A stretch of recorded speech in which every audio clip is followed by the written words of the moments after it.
बच्चे हैं। गुरु महाराज कहते थे प्रवचन में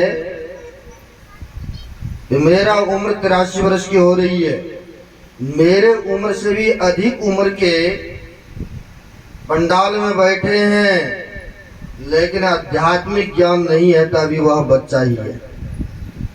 क्योंकि ज्ञान विहीन व्यक्ति, उनको दर्जा उतनी नहीं दिया गया है, सबसे विशेष दर्जा ज्ञान का दिया गया है। यो तो संबंध विरुद्ध होता है, पद विरुद्ध होता है,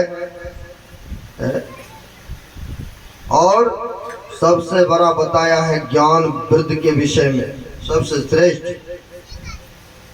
इसलिए कहते हैं जो गुरु अंधकार से प्रकाश में पहुंचा दे, जो तिमिर को मिटा दे, अज्ञानता दशाओं को दूर करा दे, वास्तव में गुरु वही है। वास्तव में गुरु वही है। हमारे गुरुदेव लिखते हैं सत्संग योग भाग 4 में, ऐसे भी बहुत है शास्त्र वेद को अध्ययन कर लिए हैं, बहुत लोगों को उपदेश करते हैं, बहुत ज्ञान देते हैं, लेकिन अगर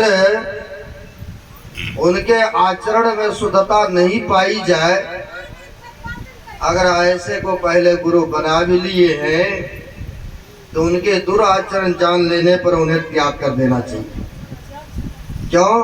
क्योंकि गुरु का असर शिष्य पर पड़ते हैं प्रभाव। यह संसार में गुरु बहुत है।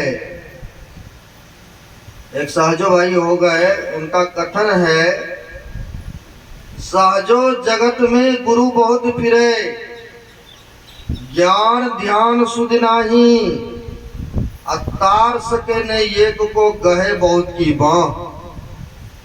कहते हैं एक को तो उद्धार नहीं कर सकता है, और गहे बहुत की बाँ, मतलब बहुत शिष्य बना रहे हैं, बनाते फिर रहे हैं। अगर ऐसे का शिष्य बन जाएंगे तो कहते एक को तो उद्धार नहीं कर सकता है, दूसरे का क्या कल्याण करेगा। गुरु रूप बना करके हम आप जानते हैं, काल नेमी भी रास्ते में बैठ गए थे ना।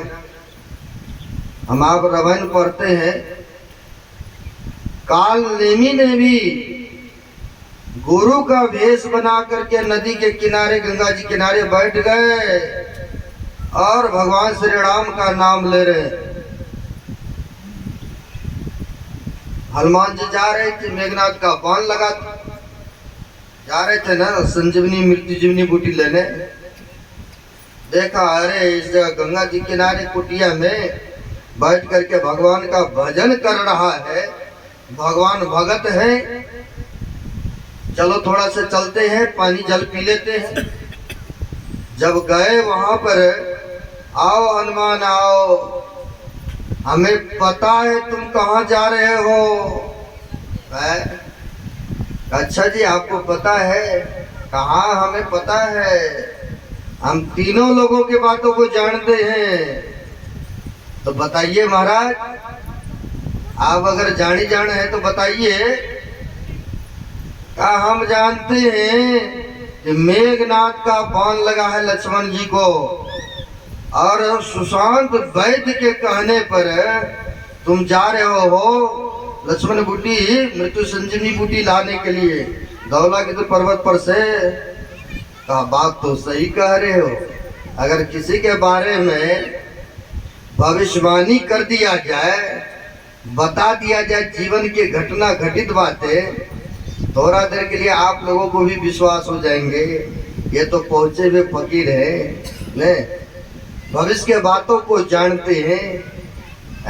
यहाँ तो हनुमान जैसे भक्तों को भी हो गया मन में, ये तो भविष्य के बातें बता रहा है, ये लगता है वास्तव में पहुंचे हुए हैं। हमारे गुरु महाराज कहा करते थे, चमत्कार के पीछे मत पड़ो कभी, है ना। चमत्कार कब तक? जब तक पुण्य के पूंजी है तभी तक न चमत्कार दिखाएंगे है? जैसे चमक यह पुण्य के पूंजी खत्म हुआ फिर कोई चमत्कार नहीं दिखते हैं, नहीं दिखा पाते हैं। कहा चमत्कार अगर जीवन व्यतीत करना चाहते हैं, दिखाना चाहते हैं, सच्चे जीवन में लाना चाहते हैं, तो कहा जिनका जीवन सदाचार में व्यतीत हो जाए, इससे बढ़कर के और क्या चमत्कार हो सकता है? जिनका सदाचार में जीवन व्यतीत है, इससे बढ़कर के और चमत्कार क्या हो सकता है? हनुमान जी ने सारा कुछ बता दिए। हनुमान जी को काल नेमी जो बैठे थे, गुरु का रूप धारण करके कहा, हनुमान जी आप गुरु दीक्षा, गुरु मंत्र ले लीजिए और हम ऐसे मंत्र के द्वारा आपको मिनटों मिनटों में पहुंचा देंगे। इनको भी हुआ जब भविष्य के बात कर सकते, बता सकते हैं, तो क्यों नहीं इनसे गुरु दीक्षा ले लिया जाए, गुरु मंत्र ले लिया जाए, क्योंकि भविष्य के बात बताए थे ना। कहा ठीक है गुरु दीक्षा हम ले लेंगे। कहा जाओ स्नान करके आओ। ऐसे नहीं, पहले गंगा जी में स्नान करके आओ। गए डुबकी लगाने, वहां पर मगरमच्छ ने पकड़ लिया था ना टांग है? और जब पैर पकड़ लिया तो हनुमान जी ने मारा मुक्का, उसकी प्राण छूट गया, योनि परिवर्तन हुआ। और जब योनि को परिवर्तन होते ही सार उसे दिव्य आत्मा का प्रकट होते हैं और कहते हैं, वहां पर बताते भेद खुलता है। कहा यह कोई गुरुजी नहीं है, ये तो तुम्हारे समय को बर्बाद कर रहे हैं। रावण का भेजा हुआ है काल नेमी, तुम्हारा समय को यह नष्ट कर रहा है। आप इसके चक्कर में मत पड़ो। अब भेद खुल गया ना है? जब भेद खुल गए तो आए, जब स्नान करके पानी पी करके, तो हनुमान जी ने कहा पहले गुरु दक्षिणा ही ले लीजिए, बाद में गुरु दीक्षा लेंगे। क्या किए? पैर पकड़ करके उनको खींचने लगा। जब इधर उधर मरोड़ने लगा तो फिर अपने रूप में आया न काल नेमी है?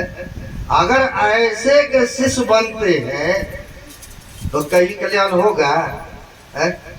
कभी कल्याण होने वाला नहीं है। संसार में ये तो सबका चल रहा है ना। जो गांजा पीने वाला है, गले में बहुत सारे कंठी पहने हुए हैं, बीड़ी सिगरेट सब पीते हैं, वो भी शिष्य बनाते हैं। तो कभी उसके शिष्य बनेंगे तो कभी कल्याण होंगे क्या है? लेकिन यहाँ पर कहते सहजो जगत में गुरु बहुत फिरे, ज्ञान ध्यान सुधि नाही। कहते हैं ज्ञान और ध्यान के बातें तो जानते नहीं है, तो कहते तार न सके एक को गहे बहुत की बा। एक को तो उद्धार नहीं कर सकता, बहुत बनाते फिरते हैं, बहुत बनाते फिरते हैं। लेकिन जब तक सच्चा सदगुरु नहीं मिलेगा तो कल्याण होने वाला नहीं है। संसार में एक दो गुरु नहीं, महापुरुषों ने कहा इस संसार में 7 गुरु है। आप लोग भी सोच के हैरान हो जाएंगे। 7 गुरु जीवन में आते हैं और वो आपको दिखाएंगे, आप महसूस करेंगे कहा जीवन में 7 गुरु आते हैं। 7 गुरु आते हैं। वह कौन कौन गुरु है? कहते हैं प्रथम गुरु है मात पिता, सोई रजवृज के दाता। पहला गुरु माता पिता है ना है? अगर वो नहीं होते तो हम लोग कहाँ से है? पुत्र या पुत्रियों का कर्तव्य होता है माँ बाप का सेवा करना चाहिए। अगर सेवा नहीं करते हैं तो वो भी तो माँ बाप बनेंगे ना है? अब वो चाहते कि हमारी सेवा हो, आप खुद करते नहीं है तो मिलेगा है? आप तो वैसे अपने को बनाए नहीं, लेकिन पुत्र चाहते आज्ञाकारी श्रवण कुमार की तरह हो, जो माता पिता को बांगी पर उठा करके तीर्थों में भ्रमण कराते रहे। खुद तो करते नहीं है, लेकिन इच्छा करते हैं, भावना रखते हैं कि हमारी सेवा हो, है करेंगे सेवा तब ना आपको भी मिलेगा, है?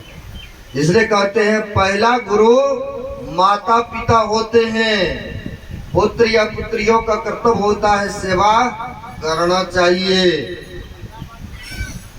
आपको बड़ी दर्दनाक घटना में बता रहा हूं, जो व्यक्ति माँ बाप का सेवा नहीं करते हैं, जो गुरुजनों की सेवा नहीं करते हैं, उनका जीवन में कभी मंगलमय जीवन व्यतीत नहीं होता है ना, कभी सुख और समृद्धि नहीं आ सकती है।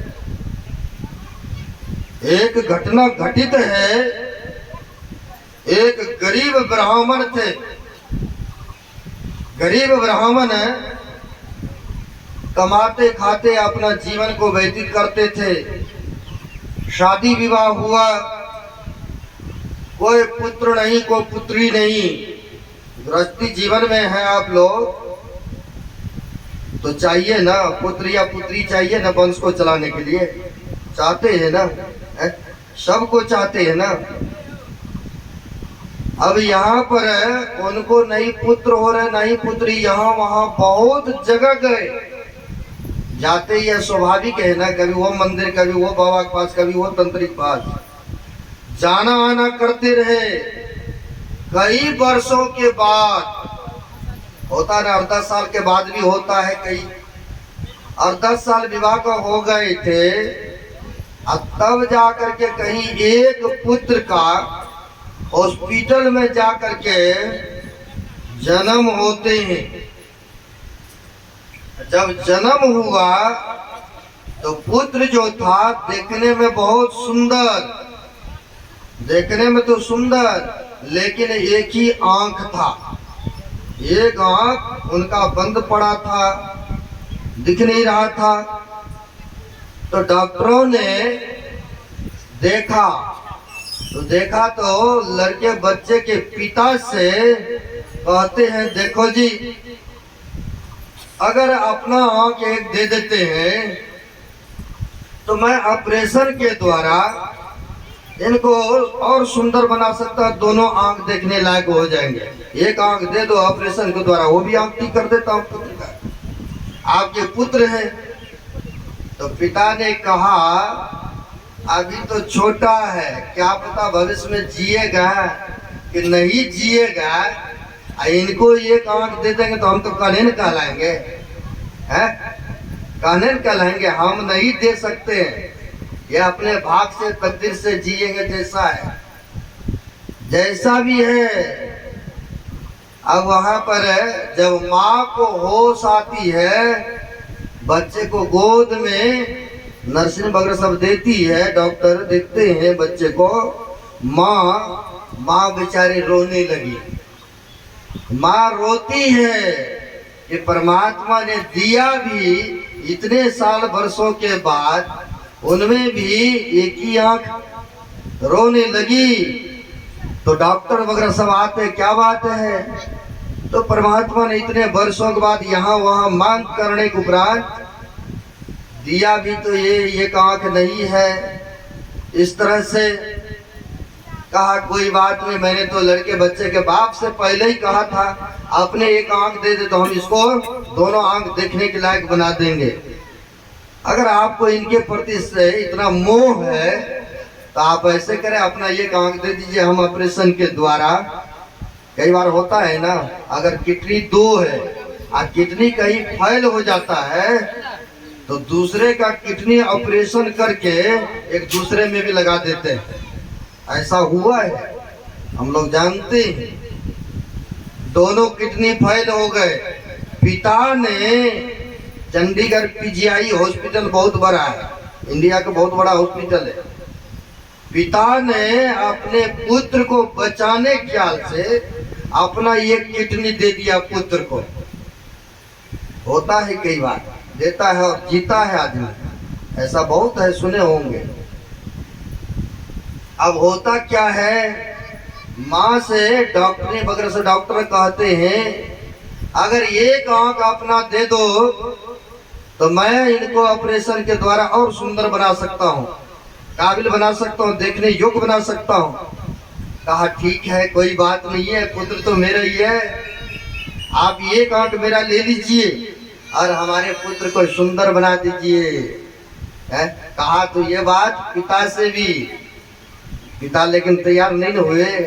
इसलिए चरणदास जी महाराज कहते हैं, पितसो माता सो गुना, सुत को राखे प्यार, अब मन सेती सेवन करे तन सो डांट अरुगा। अब माता से हरि सो गुना, जिनसे सो गुरुदेव, अब प्यार करे अवगुण हरे चरणदास सुखदेव। कहते पिता से अधिक दर्जा माता का 100 गुना विशेष बताए। माता पूजनीय कहती है, आप विलंब ना करें, मेरा आंख ले लीजिए और पुत्र को सुंदर बना दीजिए आप। अब जब आदेश मिल गया, कई बार मरने से पहले अपने घर परिवार को लिख करके दे देते, देखो जब मेरा शरीर छूट जाए तो मेरे आंख को दान कर देना, मेरा फेफड़ा को किडनी को दान कर देना, ताकि किसी काम में आ जाए। है ना, बहुत ऐसे दाता दानी है ना, दे देते हैं दान में। अब यहाँ तो उनका खुद का पुत्र है? डॉक्टरों को कहा ले लीजिए, डॉक्टरों ने ऑपरेशन के द्वारा उनका आंख निकालते हैं माँ का और पुत्र में सेट कर देते हैं।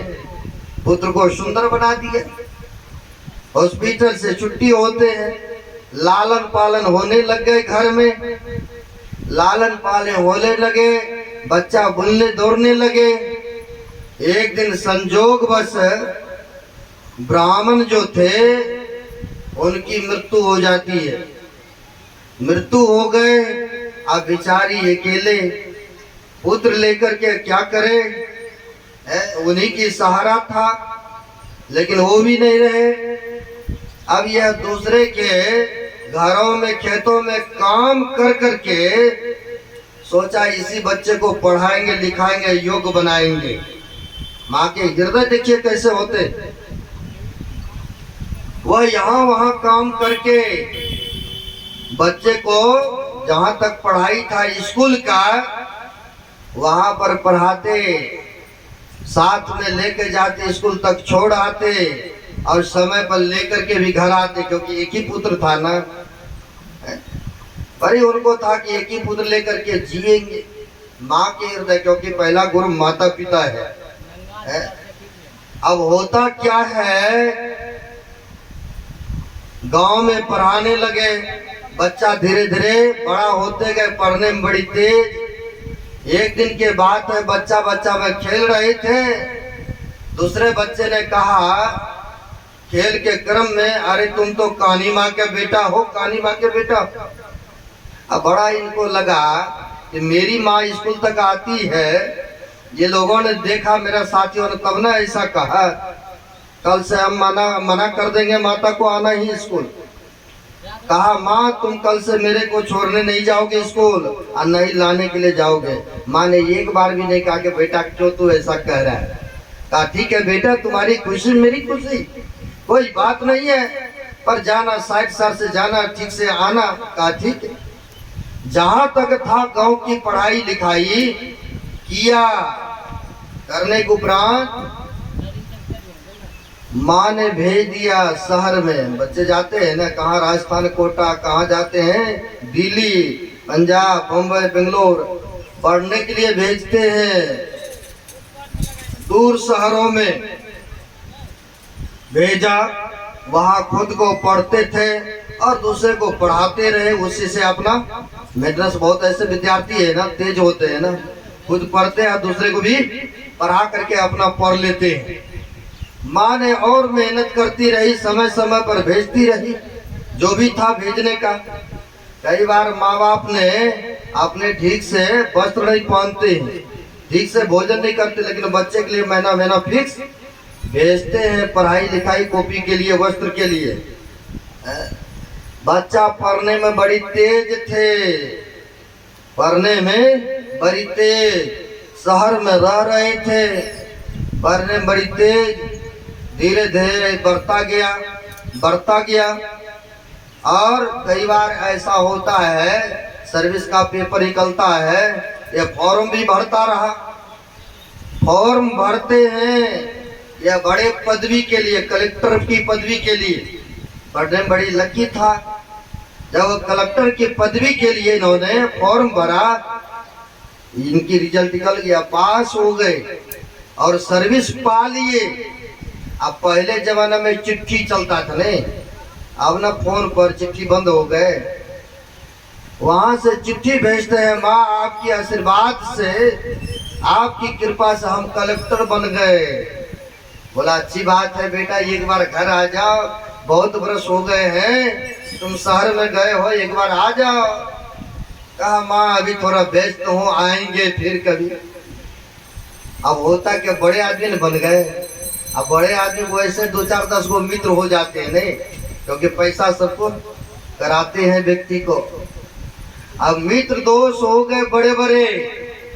इसने सोचा अब क्या गांव में जाएंगे, बहुत आदमी दिल्ली पंजाब जाते हैं, अरे क्या जाएंगे गांव में, वहां तो पानी तानी आते रहते, वर्षा कीचड़ छुट्टी हुई झोपड़ी में, क्यों नहीं इधर कमा करके बढ़िया जमीन खरीदो, बढ़िया मकान बनाओ। बहुत ऐसा बाहर में जाते कमाने और संसार बसा लेते हैं, ऐसा भी बहुत देखने को मिलता है। अब होता क्या है, वहां पर जमीन खरीदा, बढ़िया मकान बनाया, और जब बढ़िया मकान बनाया, बढ़िया पदवी पर है, शहर के लड़कियों से शादी भी हो गया, क्योंकि पैसे वाला हो गए थे ना। शादी विवाह भी रचा लिए, और शादी विवाह रचा लिए, ये सच्ची घटना है सज्जनों। ये देखते होंगे आप लोग भी, भेजते हैं गांव समाज के लोग, जाते हैं दिल्ली बम्बई पंजाब, आशा रहता है कि पुत्र आएंगे कमा करके तो मकान बनाएंगे, बढ़िया से शादी विवाह भी करेंगे। माँ बाप का लालसा वैसे पड़े रह जाते और उधरे संसार बसा लेता है ना। ऐसा सुने होंगे ना, गाँव में देखे होंगे ना, ऐसा होता है। अब होता क्या है, उधर ही शादी कर लिए, शादी कर लेते हैं बड़ों सेठों की बेटियों से, चिट्ठी भेजते हैं, माँ मैंने शादी भी कर लिया हूँ। अब माँ बेचारी सोच के हैरान, एक ही पुत्र था, सोचा था कि गांव में बढ़िया से करेंगे पुत्र का। माँ कहती है कोई बात नहीं है बेटा, अब कर ही लिया है, एक बार गांव भी लेके आ जाओ। कहा माँ आएंगे, समय जब आएगा तब आएंगे, लेकिन आने की तो इच्छा ही नहीं था इनका। अब सेठ साहूकार से बेटियों से शादी हुआ है, सोचा इनको लेके जाएंगे टूटी फूटी घर में, क्या कहेंगे, इस ख्याल से जाना पसंद नहीं करते थे।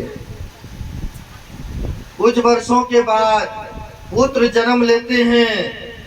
अब पुत्र जन्म लिया, फिर चिट्ठी भेजते हैं, माँ तुम दादी बन गई हो, पोता का जन्म हुआ। अब चिट्ठी देखते, चिट्ठी में दोनों बगल में पता होता था, भेजने वाला का भी और जहाँ भेजते थे वहां का भी पता होते थे, तब न पहुंचता था। अब बूढ़ी माई से रह नहीं हुआ, बूढ़ी माई खुशी के मारे झोला बैग उठाती है, जैसे तैसे चिट्ठी लेकर के ट्रेन पकड़ती है, बस पकड़ती है, उतरती है, रिक्शा वाले से चिट्ठी दिखाती कि फलाना जगह जाना है, तुम लोग जानते हो। जिनका नाम चलती हो जाता, पैसे वाला हो जाता है, उनको शहर में लोग जानने पहचानने भी लगते हैं। कहा कलेक्टर के घर हम जानते हैं, कहा वहीं तक चलो छोड़ देना भाई। रिक्शा वाले ने गया वहां छोड़ दिया, और छोड़ा, कहा यही मकान कोठी है। कलेक्टर साहब इनको हुआ है, हमारा बेटा बड़े सर्विसमैन हुए हैं, बड़े कलेक्टर हुए, तो इन्होंने बनाया है मकान, चलो मेरा ही है।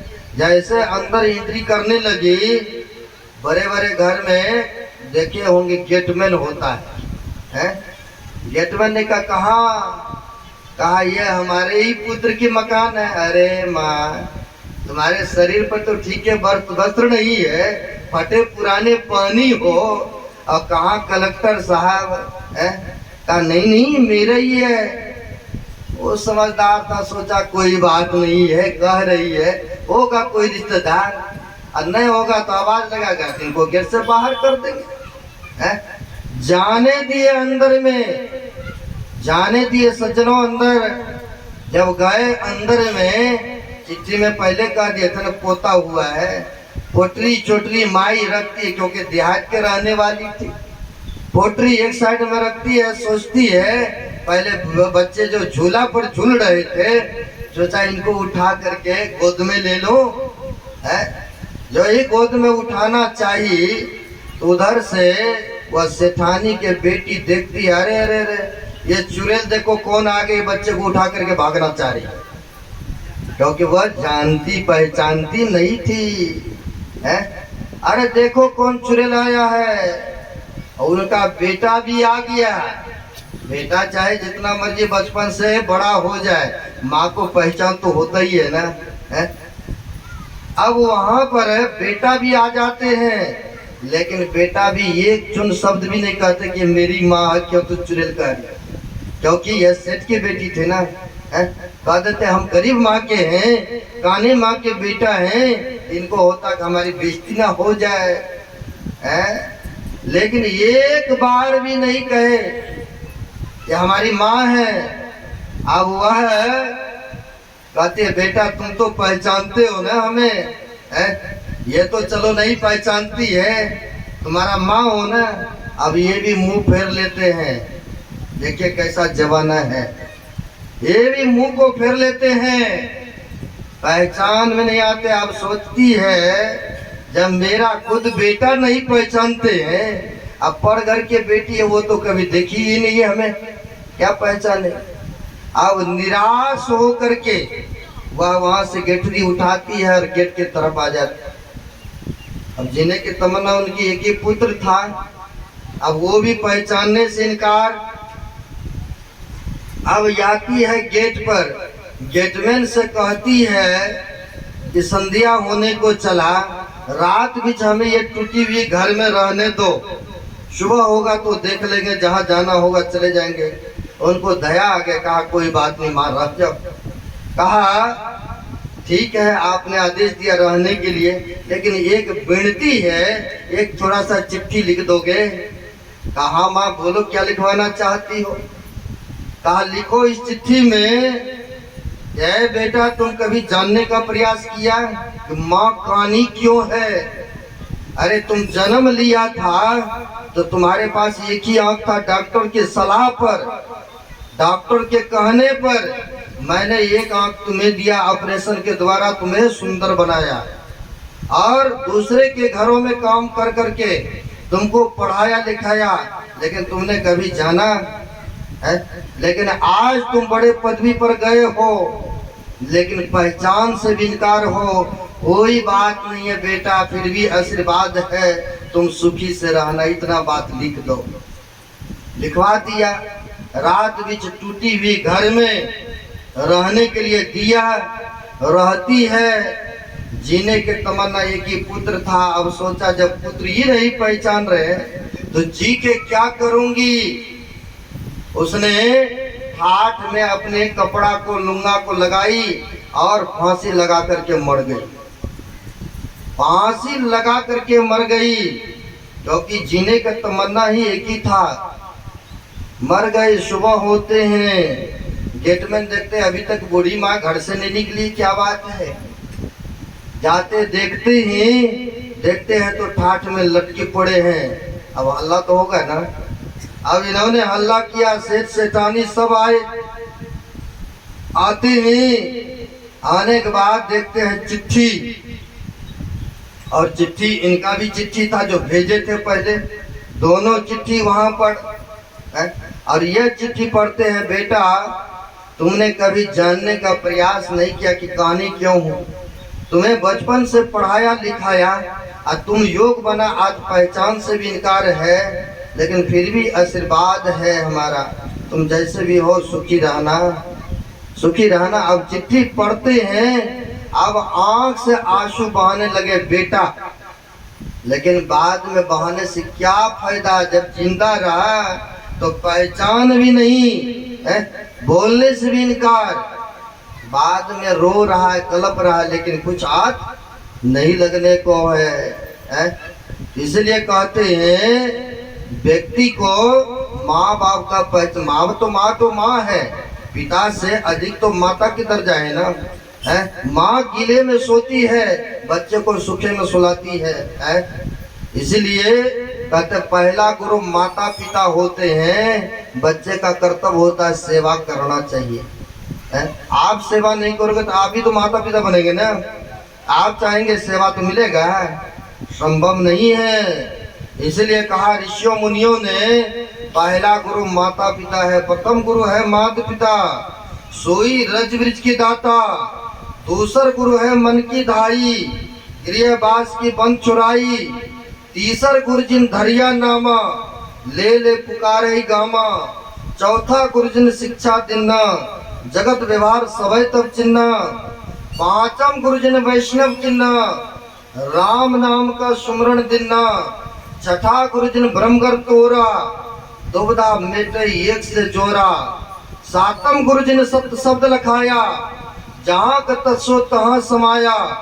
कबीर सदगुरु संसार में, सेवक सब संसार। और सदगुरु सोई जानिए जो उतारे भव जल पार। सात गुरु होते हैं संसार में, है? ये तो माता पिता पहला गुरु हुए ना। दूसर गुरु है मन की धाई, गृहवास की बंद छुड़ाई। जब बच्चा जन्म लेते हैं तो माई दाई आती है उन्हें साफ सुथरा करने, नाभियों को काटने। वो भी कला में कुशल है तब ना वो करती है। तो वो भी दूसरा गुरु महापुरुष ने बताया, दूसरा गुरु वो है। तीसर गुरु जिन धरिया नामा, ले ले पुकारे गम। तीसरा गुरु वो होते जो नामकरण करते हैं, नाम रखाते हैं ना। पंडित मौलवी से या बड़े श्रेष्ठ आदमी से जिसने नाम रखा, वो भी एक जीवन में गुरु होते हैं, तीसरा गुरु है ना। चौथा गुरु जिन शिक्षा देना, जगत व्यवहार सवै तब चिन्ना। जो पढ़ाई लिखाई का ज्ञान कराया, वो भी तो गुरुजी होते हैं ना। अपने आप ज्ञान होगा क्या? पुस्तक रखी भी रहे, विद्यार्थी को कहे तुम अपने आप पढ़ लो, संभव है कि ज्ञान हो जाएगा? जिनकी विद्या जागृत है वही तो दूसरे को जगा सकते हैं ना। जो जगे हुए व्यक्ति होंगे वही ना दूसरे को जगाएंगे। सोए हुए को कौन सोएगा, वही को जगाएंगे। तो वो कहते हैं जिन्होंने शिक्षा दिया, विद्या को हासिल कराया, अक्षर का बोध कराया, तो कहते हैं चौथा गुरु वो भी जीवन में आते हैं। पांचम गुरु जी ने वैष्णव किन्ना, राम नाम का सुमरण देना। जो पहले ना जाने मांस मच्छी अंडा शराब क्या क्या खाते पीते थे, अब कोई सज्जन धर्मात्मा ने आपको वैष्णव बना दिया, शुद्ध शाकाहारी बना दिया, तो वो भी उनका भी उपकार हुआ ना। पांचवा गुरु वो भी आया है। छठा गुरु जिन ब्रह्मगर तोरा, दुबधा में तो एक से जोरा। राजा जनक को भी भ्रम हो गया था ना, यह सत्य वह सत्य, तो किसने? अष्टावक्र ने उनको भ्रम को दूर किया था ना। कहते हैं छठा गुरु वो भी होते हैं जो भ्रम को दूर करा दे और एक पर लगा दे, उनका भी उपकार होते हैं। सातम गुरु जी ने सत्य शब्द लखाया, जहाँ का तत्सो तहाँ समावे। कबीर सतगुरु संसार में, सेवक सब संसार। सदगुरु सोई जानिए जो उतारे भाव जल पार। जो भाव सागर को पार करा दे, जन्म मरण के दुखों से मुक्त करा दे, तो साचा सदगुरु तो वही होते हैं ना। जो जन्म मरण के दुखों से मुक्ति दिला दे। संतों के पास पहुंचे हुए महापुरुषों के पास ऐसी योग्यताएं होती है, ऐसी क्षमता होते हैं कि मुर्दा को भी जिंदा करने को उनमें क्षमता होते हैं। हमारे ऐसे संत तुलसी साहब, तुलसी साहब को उस समय आया है इतिहास में 4 प्रमुख शिष्य थे, जहाँ की हमारी संत मती है, परंपरा चली आ रही है ना। ये तुलसी साहब से चल रहे हैं ना। है हमारे बाबा देवी साहब के गुरु तुलसी साहब है, हम लोग जानते हैं।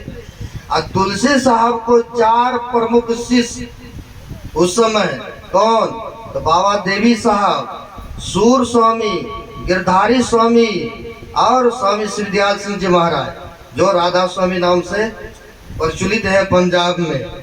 वह 4 प्रमुख शिष्य थे। इनके पास, तुलसी साहब के पास है? चारों रहते थे सेवा में। होता क्या है, अब कुटिया में रह रहे, कोई प्रवचन करने कहीं गुरुजी ने भेज दिया, कोई बाजार के काम से गए, सब के सब यहाँ वहाँ चले गए थे। और तुलसी साहब वृद्ध हो चुके थे और सूर स्वामी और तुलसी साहब 2 रह गए थे कुटिया में, आश्रम में। तो संध्या वंदना के समय होते हैं। जब संध्या वंदना के समय हुआ,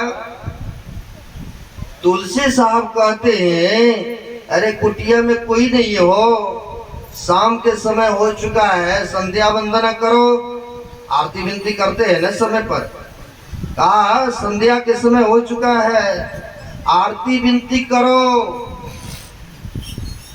तो सूर स्वामी कहते हैं गुरुदेव कोई भी अभी पास में नहीं है। गिरधारी स्वामी भी कहीं गए हुए हैं, बाबा देवी सिंह भी कहीं गए हुए हैं, श्रीदयाल सिंह जी महाराज भी कहीं सत्संग करने गए हैं। कहा तुम तो हो ना यहाँ पर कुटिया में, तुम करो संध्या वंदना, किताब उठाओ और तुम करो। कहा गुरुदेव हम तो जन्म से सूरदास हैं।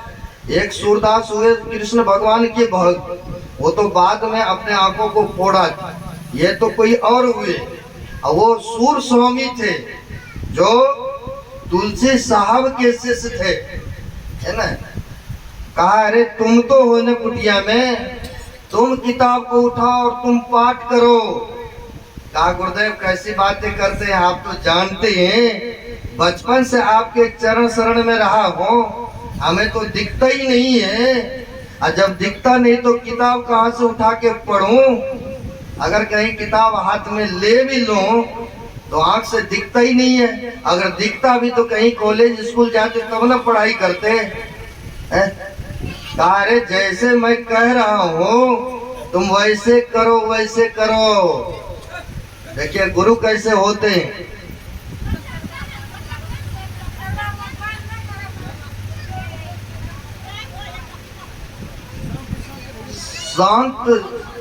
संत किस तरह के होते हैं, कहते हैं जैसे मैं कह रहा हूँ अरे वैसे करो। है कौन कह रहे हैं, तुलसी साहब अपने शिष्य से, है अपने शिष्य अरे जैसे मैं कहता हूँ तुम किताब उठाओ और पाठ करो, संध्या वंदना करो। देखिए संत मत में कैसे पहुंचे हुए संत होते हैं। कहा जो बात दवाओं से नहीं होती, बात दुआ से होते हैं।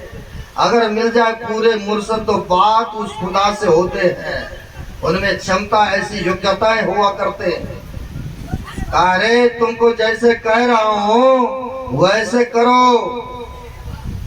मैंने एक बार अररिया जिला में गए थे सत्संग करने, तो गांव के लोगों ने हमें लेकर के गए आश्रम में। चलिए महाराज प्राचीन काल का आश्रम है, गुरु महाराज के समकालीन का, हमें भी हुआ चढ़ते हैं। गए तो वो लोगों ने अनाउंसमेंट किए। एक माई सूरदास थी, आवाज तो सबके कान में जा रहा है ना, बेशक नहीं दिख रहा है, आवाज गया। वो माई दौड़ करके, अपने दिखता नहीं था, ऐसे अंदाजी वह वहां पर आए, पहले गुरु महाराज को प्रणाम करती है और फिर बाद में हमें भी प्रणाम किए। फिर वहां के सत्संगी ने कहा बाबा इनको दिखता नहीं है, लेकिन यह सुबह सुबह आ जाती है सबसे पहले, और झाड़ू ये अपने ठिकाने रखती है और आती है, झाड़ू उठाती है, सबसे पहले आश्रम में झाड़ू लगाती है, और फिर सत्संग में भी बढ़ती है, और फिर अपने चले भी जाती है घर को। देखिए कैसे एक अंदाजी, एक अंदर आत्मा के ये आँख है, एक अंदाजी से वह सारा काम करती है। अब वैसे ही यहाँ पर कहा तुलसी साहब ने, अरे तुम तो हो ना आश्रम में, तुम किताब उठाओ और पाठ करो, संध्या वंदना के समय हो रहा है। कहा गुरुदेव जैसी आपकी हुकुम है। रावण में आया है, बिनु विश्वास भक्ति नहीं होई, अते बिनु द्रवन राम, राम कृपा बिनु जीवन लहे विश्राम। अगर संत महापुरुषों के वचन पर विश्वास और श्रद्धा करते हैं ना, तो कहते जो न करे लकीर सो करे फकीर। वो फकीर के पास में क्षमता होती, योग्यताएं होती है। कहा ठीक है गुरुदेव, जैसी आपकी आदेश। हाथ की सहारा मारते हुए पहुंचते हैं मंच तक और हाथ में किताब लेते हैं सूर स्वामी, जो तुलसी साहब के जगह से हमारी संत मत की परंपराएं आ रही है। और सूर स्वामी ने हाथ में किताब उठाया और उठा करके खोलने लगे। और जो ही खोला किताब, और खोलते सार आंख में रोशनी भी आ गई और किताब भी पढ़ने लग गए, किताब भी पढ़ने लग गए। तो कैसे संत होते हैं देखिए। ऐसे हमारे तुलसी साहब संत थे। और वैसे ही शिष्य, उनके शिष्य कौन? तुलसी साहब के शिष्य बाबा देवी साहब थे ना। अब बाबा देवी साहब के शिष्य हमारे गुरुदेव थे ना, आराध्य देव। और बाबा देवी साहब भी ऐसे संत थे कि वह भी जो भी कोई भक्त लोग बुलाते थे सत्संग प्रचार में, वो भी बराबर जाना न करते थे। एक समय की बात है, गंगा जी के किनारे सत्संग हो रहा था। बड़ा बड़ा अधिवेशन होता है ना, आप लोग गए होंगे ना, नदी के किनारे होते हैं। वैसे ही वहां पर नदी के किनारे बाबा देवी साहब का सत्संग चल रहा था। इसी तरह पंडाल लगा के, पंडाल लगा के हो रहा था। और होता क्या है, गांव के एक व्यक्ति का मृत्यु हो जाती है। अब मृत्यु होने के उपरांत ले आया श्मशान घाट, नदी के किनारे ले आते हैं जलाने। जलाने के लिए आ गए, चिता रचा रहे थे। और चिता जब रचा रहे थे तो बाबा देवी साहब ने अपने शिष्यों से कहा, जाओ उन लोगों को बोलो थोड़ा देर रुक जाएंगे, जल्दी जल्दी हम लोग प्रवचन सत्संग संपन्न कर लेंगे, फिर वो लोग दाह संस्कार करेंगे। क्योंकि उनका धुआं जो है, उनकी स्माइल जो है, उनकी दुर्गंध जो है बड़ी महकता है। क्योंकि हम रहे हैं श्मशान घाट के बगल में कुटिया था, उनमें महीनों दिन तक रहे थे। पंजाब में अधिक तौर पर घर के रूप जैसे बनाए हुए रहते, जो गए होंगे देखे होंगे। चाहे वर्षा पड़े, आंधी तूफान आए, वो घर की तरह सिस्टम बना हुआ है। बहुत बढ़िया मकान के अंदर एलिवेटर दिया हुआ है और उनमें बना दिए हैं जलाने के लिए चिता। और जब जलते हैं उसकी धुआं, उनके चमड़े जब जलते हैं तो महकता है ऑटोमेटिक। तो बाबा देवी साहब ने अपने शिष्यों से कहा, जाओ उन लोगों को कहो अभी रुकेंगे, हम जल्दी जल्दी सत्संग प्रवचन संपन्न कर लेंगे और फिर जो दाह संस्कार करना होगा करेंगे। वो लोग आ गए। बाबा देवी साहब के शिष्य जहाँ पर चिता रचा रहे थे, आकर के कहते, हमारे गुरुदेव का आग्रह है, आदेश है कि आप लोग थोड़ा देर रुक जाइए, थोड़ा देर रुक जाइए, तब दाह संस्कार कीजिएगा। हमारे गुरु महाराज का प्रवचन चल रहा है। कई आदमी समझदार भी होते हैं और कई आदमी हठे स्वभाव के होते हैं। वो कहते हैं कि आप लोग सत्संग प्रवचन फरमा रहे तो हम लोग नहीं मना करते हैं। आए हैं हम लोग इतने दूर से, गांव से जलाने के लिए, जलाएंगे चिता और अपने घर को जाएंगे, हम लोग नहीं मानेंगे। जब ऐसा कहा नहीं मानेंगे तो वह चले गए शिष्य। चले गए। बाबा देवी साहब से कहते गुरुदेव वो लोग मानने के लिए तैयार नहीं है। कहा कि आप लोगों का काम है सत्संग फरमाना, सत्संग फरमा रहे हैं, हम लोग आए हैं जलाने के लिए, जला के जाएंगे घर। तो बाबा देवी साहब कहते हैं हमारे वचन का उल्लंघन किया, चलो मेरे साथ। और बाबा देवी साहब काला कपड़ा पहनते थे। अभी भी जाइएगा मुरादाबाद में आश्रम है, एक ही तो आश्रम देखने को मिलता है बाबा देवी साहब का, और वहां पर शीशे में अभी भी पैक करके दर्शन के लिए रखे। जैसे वल्चर है ना, गुरु महाराज की गाड़ी है ना, जीप कार, तो लोग दर्शन के लिए जाते हैं ना, वैसे बाबा देवी साहब का कपड़ा रखे हैं शीशे के अलमारी में। गले से लेकर के घुटना तक एक ही कपड़ा पहनते थे, जिसको हल्पी बोलते थे, काला कपड़ा। बाबा देवी साहब मेज पर से उतरते हैं, हाथ में डंडा लिए हैं, काला कपड़ा पहने हुए, दो चार साथ में शिष्य हो गए। चलो वो लोग ने बात नहीं माना, चलो उन लोगों के पास।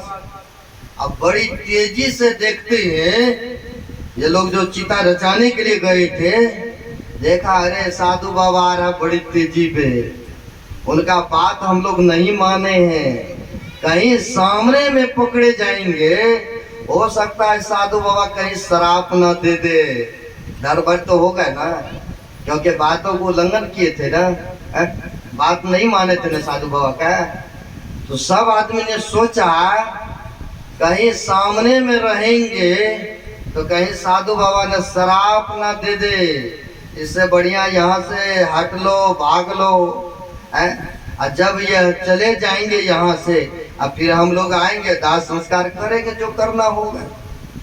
अब होता क्या है, सब आदमी उस जगह से, मुर्दा के पास से सब वहां से हट गए, भाग गए कि नहीं सामने में रहेंगे और नहीं साधु बाबा हमको शराब देंगे। क्योंकि साधु बाबा ने सत्संग बंद करके मेरे पास आ रहे हैं ना। सब आदमी उस जगह से चले गए। जब सब आदमी भाग गए, चिता के पास आ गए देवी साहब हमारे दादा गुरु। और चिता के पास आने के बाद जो मुर्दा चिता पर लेटे पड़े थे, उनके पास आते हैं। अब बाबा देवी साहब के पास में हाथ में लाठी तो था ही ना। अब उनको उड़ते घुसड़ते हुए कहा अरे मेरे डर से सब भाग गया और तुम अभी तक यहीं पर पड़ा है, सो रहा है? भागो तुम भी। और मुर्दा में जो घसोड़ा ऐसा लाठी जो स्पर्श किया, वो भी मुर्दा जिंदा होकर के उठ के भाग गए। वो भी मुर्दा उठ करके भाग गए। तो कैसे संत थे, कैसे गुरु थे, तो गुरु के पास में ऐसा क्षमता होते ना। और वही गुरु महाराज के यानी देवी साहब के शिष्य कौन, हमारे गुरुदेव थे ना। पहले जब सच्चा गुरु नहीं मिला था, पहले रामानंदी दरियापंथी में थे ना, लेकिन खोज था, असली का खोज। जब यह ज्ञान मिला संत मत का, तब न जाकर के दृष्टि योग और नर्म की दीक्षा लिए था। संत मत को समझने में 3 महीना लगा। हमारे गुरुदेव के बारे में भी हम आप जानते हैं, कहा पूर्णिया जिला के जलालगढ़ के हमारे गुरुदेव भी कम नहीं है। गुरुदेव भी ऐसे पहुंचे हुए संत, ऐसे पहुंचे हुए फकीर, और ऐसे का हम लोग भी शिष्य हैं। जलालगढ़ के थे ना। माई धान रुपया मकान दुकान जगह जमीन बहु, लेकिन कोई भी बच्चा जन्म लेते थे, कोई साल भर, कोई 6 महीना जीवित रहते थे, और कई पुत्र का उनका मृत्यु हो गए। मन में हुआ बूढ़ी माई को कि हमें कोई भी बंद चलाने के लिए नहीं बच रहा है, क्यों यहाँ वहाँ जाएं, हमारे गुरु महाराज पहुंचे हुए संत हैं, उन्हीं से अर्जी विनती करो जा करके। अपने बेटा अपने बहू को बूढ़ी माई ने लिए और चले गए कुप्पा घाट। और उस समय गुरु महाराज सोच शरीर में शायद पढ़े होंगे या सुने होंगे, या जो नहीं सुने उनके लिए नई बातें होगी। बूढ़ी माँ ने अपने पुतहु अपने बेटा को लेके आ गए भागलपुर कुप्पा घाट, और आकर के अर्जी विनती करती है, गुरुदेव आपके अलावा और को मैं उपवास में नहीं देखती है, नहीं करती है पूजा पाठ, आप ही मेरे लिए सर्वोसर्वा है गुरुदेव। मैं दूसरे के पास क्या जाऊं मांगने, आपकी कृपा से सब कुछ है संपन्न, लेकिन वंश को चलाने के लिए कोई भी नहीं है गुरुदेव। कृपा करें कोई एक भी हो जाए, रहे, वंश को चलाए। जो गृहस्थी में रहते हैं उनको तो चाहिए ना, जो गृहस्थ में है उनको बाल बच्चे वो चाहते ही है कि कोई हो अग्नि देने वाला ना, अंतिम में सेवा करने वाला ना, इच्छा तो करते ही है। अब होता क्या है, गुरु महाराज के पास गिरगिरा रही है तो संतों की मौज होती है, संतों की मौज।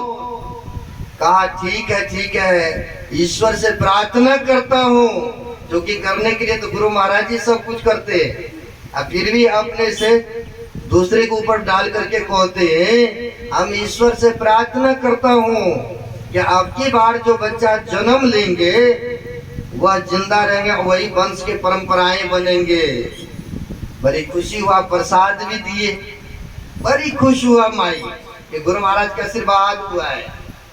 आ गए घर को आते हैं, अब माई लोग को कोई बात जल्दी हजम नहीं होता है, ये बात देखने को मिलता है। अड़ोस पड़ोस में दो चार माई को बता दिए कि गुरु बाबा का अब की बार आशीर्वाद हुआ है, हमारे नई बाबा का, अब की बार जो जन्म लेंगे ना वो हमारे वंश का परंपराएं होंगे। तो लोगों ने कहा अच्छी बात है, गुरु भक्त नहीं हो, गुरु की कृपा हुआ तो अच्छी बात है। होता क्या है, समय पा करके बूढ़ी माँ के पुतहू को जब लड़का जन्म लिया तो हर बार तो 6 महीना साल भर जीवित रह करके मरते थे। इस बार जो जन्म लिए मरे हुए ही पैदा लिया, मरे हुए ही जन्म लेते हैं। अब तो लोगों ने ताने मारने लगे, यही बाबा को पूजा है, स्वाभाविक है ना, अब ताने मारने लगे, यही मेरी बाबा का पूजा। और कहे थे आपने कि गुरु बाबा का आशीर्वाद है, हर बार तो साल 6 महीने तक जीवित रहते थे, इस बार आशीर्वाद भी मिला तो मरे हुए जन्म लिया। यही है गुरु भक्ति का फल। बूढ़ी माई भी रो रहे हैं, अब करे तो क्या, जो होना था तो हो गए, जो होना था तो हो गए। लेकिन बूढ़ी माई ने बच्चे को गोद में ले रखी है और तस्वीर के तरफ, तस्वीर के पास रोती है, कलपती है कि गुरु महाराज आशीर्वाद दिए थे कि आपकी बार जो बच्चा जन्म लेंगे वही वंश का परंपराएं रहेंगे। ये क्या हो गए गुरुदेव। रो रही है, अपने वेदना सुना रही है जो मन में आ रहा है। अब कितना देर तक गोद में रखती, घंटा 2 घंटा 4 घंटे, यही ना। लोगों ने कहा अरे जो होना था तो हो गया, 2 बच्चा को दफना आता हूँ। बूढ़ी माई देने के लिए तैयार नहीं कि बाबा ने आशीर्वाद दिए थे, गुरु बाबा ने, देती नहीं है। अब नहीं दीजिएगा तो जबरन करना पड़ेगा ना। अरे जो होना था हो गया, कोई बात नहीं है, 2 इनको दफनाता हूँ, लेकिन माई देती नहीं है। लोगों ने जबरन इनको खींचने लगा। अरे 2 ना, जो होना था हो गया। जबरन जो खींचने लगे, खींचा तानी में बच्चा भी रोने लग गए। खींचा तानी में बच्चा भी रोने लगे। क्या हमारे गुरु महाराज भी ऐसे थे ना, ऐसे कि हम लोग भी इसी से है ना, विश्वास, श्रद्धा, कहते हैं ना, एक ईश्वर पर अटल विश्वास, पूर्ण भरोसा। कहा 3 लोग 9 खंड में, गुरु ते बरा न को, आ कर्ता करे न करी सके, आ गुरु करे सो होय। जो गुरु चाहेंगे असंभव काम को भी संभव कर दिखाते हैं। इसलिए ऐसे सच्चे पहुंचे हुए संतों का हम लोग शिष्य हैं, भगत हैं। नित्य प्रति ध्यान सत्संग करते रहेंगे तो गुरु की कृपा सदैव आप लोगों के ऊपर बरसते रहेंगे। यूं तो कृपा तो उनकी बरस ही रही है, लेकिन हम लोग बात नहीं बन पा रहे हैं ना। घर में झंझट हुआ भक्तों को, आज चले गए गुरु महाराज के पास। जैसे जिससे जिसको लगाव होते हैं ना, और उनको दुख सुख सब बातें सुनाते हैं ना। घर में हुआ खटपट परेशानी हुई और वह चले गए गुरु महाराज के पास। भगत लोग कहते हैं गुरु महाराज से, गुरुदेव आजकल हमारे ऊपर आपकी दया दृष्टि नहीं है। गुरु महाराज हंसते हुए कहा, दया को भगत उल्टा दो। इधर से लिखा कर दया कर दया होता है, और उधर से आकर तो याद होता है। कहा दया को उल्टा दो, क्या होगा तो याद। अगर याद करोगे तो तुम्हारे ऊपर दया ही दया है, तुम्हारे ऊपर कृपा ही कृपा है। बारिश तो सब जगह होती है ना, पानी कहाँ टिकता है सज्जनों, जहाँ गड्ढा होता वही ना। वैसे सदगुरु की कृपा तो हमेशा सदैव बरस रही है, लेकिन पात्र बनने की आवश्यकता है। पात्र बनिए, देखिए सदगुरु की कृपा ही कृपा है। आगे नहीं बढ़ूंगा, 5:30 तक बोलने के लिए कहा गया था, ये घंटा तक सुनाई दिया है। कल भी सुनाएंगे उधर, और फिर अगले साल के लिए भी निमंत्रण दे दिया है। क्या नाम है हमारे यहाँ की जो है, उन्होंने कहा कि अगले साल के लिए भी समय रखिएगा, आप भूल नहीं जाइएगा। सालों साल तो ये भी करते हैं, फिर अगले साल भी हो सकता है सुनाएंगे आप लोगों के बीच में। आगे नहीं बढ़ता हुआ बड़े पुण्य का काम किए हैं सब परिवार मिल करके।